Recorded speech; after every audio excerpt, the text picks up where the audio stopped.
Hey folks, welcome to Woodinville, Washington. We're actually in the more rural area known as Cottage Lake. As you can see, we've got Cottage Lake behind us. Cottage Lake is an awesome little recreational lake. Anglers, boaters, they actually have a zip line here and a ropes course. They have a cool park.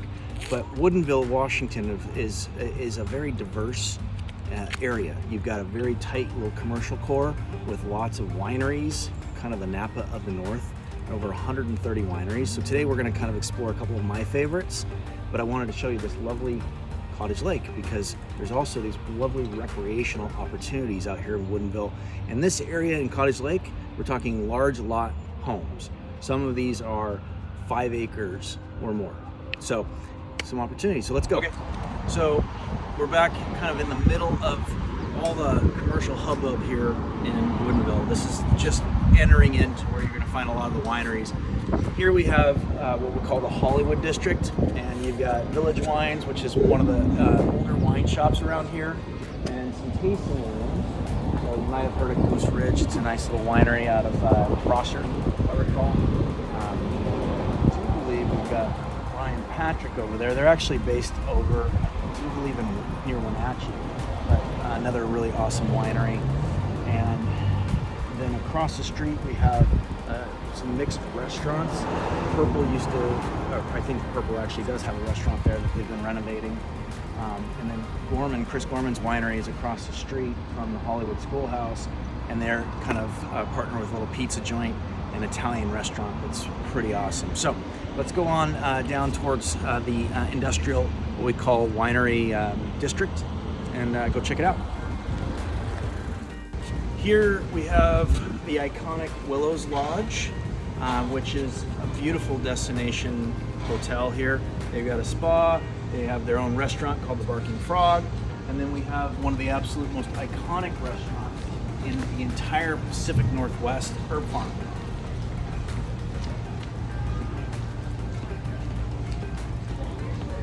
All right, so this is actually one of my personal favorite wineries in all of Woodinville, Sparkman Cellars. So Chris Sparkman actually was the wine buyer for El Gaucho back in the day, which is one of the more iconic steak restaurants in Seattle. And he founded his winery in actually, I want to say it was the early 2000s. But here we are at what was the original Red Hook Brewery. And it's been now converted into winery tasting rooms and production. So you've got Sparkman here, and then you've got another iconic winery down there, DeLille Cellars. So absolutely awesome place to visit when you come to Woodinville. So now we're at the very, very, very heart of Woodinville's wine history. Across the street, we have the iconic Chateau Saint Michel estate that's here in Woodinville. It's up for sale right now. So they're actually going to move all the production back to Eastern Washington. And then we have Columbia Winery here. So the reason I say it's the epicenter of the history is because these two wineries have a slight difference of opinion on who was the first. So Columbia Winery claims to have been the first as Associated Vintners back in 1976, and Chateau Saint Michel claims to have been the first actually authorized and bonded winery in 1978. It's a who's who, I guess you could say. It's a question mark, who knows. But they're both iconic and both very important to the area. And obviously, Woodinville has grown up around these two wineries. So now we're in the warehouse district here in Woodinville. As you can see from all the sandwich boards, there's a lot of wineries that have their production and tasting rooms right here.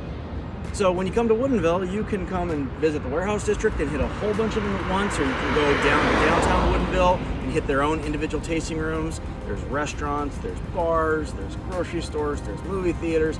There's everything you could ever want in a place to live. And if you're an investor and you can find a property that you can do short-term on around here, short-term rentals, huge dollars. All right.